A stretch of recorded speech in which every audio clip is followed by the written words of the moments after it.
I never aspired to be a Muslim. I didn't even want to be a Christian. The whole concept of organized religion was distasteful. I sought to use my mind, not resort to some ancient book for assistance in living my life. If you had offered me millions of dollars to join one faith or another, I would have declined. One of my preferred authors was Bertrand Russell, who maintained that religion is little more than superstition and generally harmful to people. He believed the religious outlook served to inhibit knowledge and promote fear and dependency, in addition to being accountable for much of our world's wars.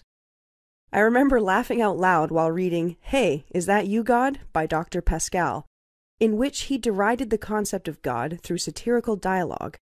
It all seemed so logical. Thinkers like us were surely above religious devotees, I thought smugly. I wanted to systematically prove religions were no more than a hoax. I purposefully set out to do just that. Yet, here I am, Muslim. Sure, I made the declaration of faith, but the choice I had was really no choice at all. Essentially, I was compelled, forced to accept Islam. Interestingly, in my talks with followers of religions, especially those other than Islam, I have often noticed that they clearly desire to believe, as if, no matter how many contradictions or errors are pointed out in the scriptures, they brush them aside and maintain their unquestioning faith. Rarely do I ever find that the scriptures themselves convinced them, but rather they decided to have faith, and then the studies began after that decision, if at all. They knew what they believed, either by having been raised upon it, or, like a friend of mine told me, Islam seems foreign, so I never looked into it. Personally, I never considered myself to be seeking God, but if I had, the last place I think I would have looked would have been in an old book, or a building, or a person. In actuality, this notion was not built on hard facts. It was an assumption.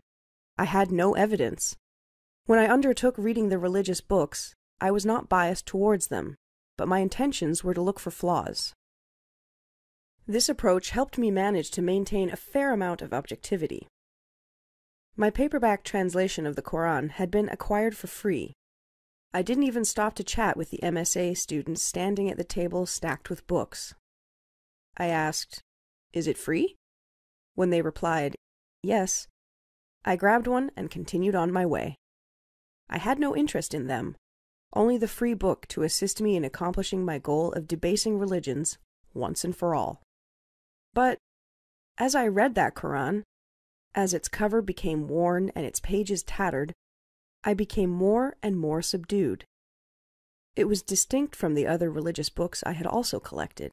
I could understand it easily. It was clear. A friend of mine once began ranting about how God in Islam is angry and vengeful. I came to its defense without even realizing it, opening it up and easily flipping to one of the many pages that said, "Surely God is forgiving, merciful." It was as if the Qur'an was speaking to me directly, responding to my life. It was an old book, but somehow it was entirely relevant. The Qur'an was appealing to my intellect, offering me signs and then telling me to think, to ponder and consider. It rejected the notion of blind faith, but encouraged reason and intelligence. It directed humanity towards goodness, recognition of the Creator, plus moderation, kindness, and humility. After some time and life-changing experiences, my interest intensified. I began reading other books about Islam. I found that the Qur'an contained prophecies, as did many of the hadiths. I found that the Prophet, peace be upon him, was corrected several times in the Qur'an.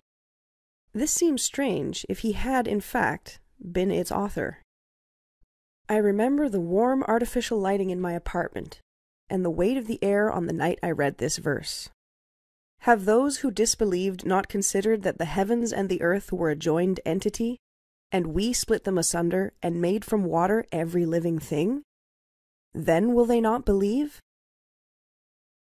My mind was split when I read this. It was the Big Bang.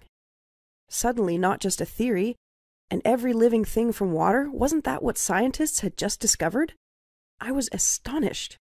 It was the most exciting and yet frightening time of my life. Now what? There were only two choices, and one was no choice at all.